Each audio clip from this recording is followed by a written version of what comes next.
този курс по спортен мениджмънт ще разгледаме основните принципи на планиране, ангажиране и ръководене на организация или инициатива в спортния сектор.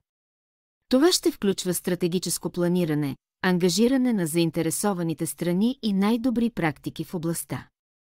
Курсът по проект ФАМС е съфинансиран от Европейския съюз и изпълни пилотно обучение в 6 държави, чиято цел бе да подготви млади жени-лидери в света на спортния мениджмънт. Същевременно курсът е много подходящ за всеки, който се интересува от придобиване на нови знания и умения в сферата на спорта. Започваме с модул 1 «Умения за управление на спорта», който обхваща различни казуси и 3 интерактивни упражнения. Те ще илюстрират значението на междуличностните умения и проявата на решителност. Всички упражнения ще могат да бъдат изпълнени индивидуално или в малки групи.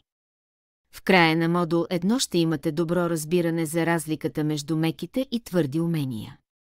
Ще можете да използвате различни стратегически инструменти като SWOT-анализ и 5 сили на Портър, с които да идентифицирате пазарна динамика, възможности и рискове в контекста на спорта и много други.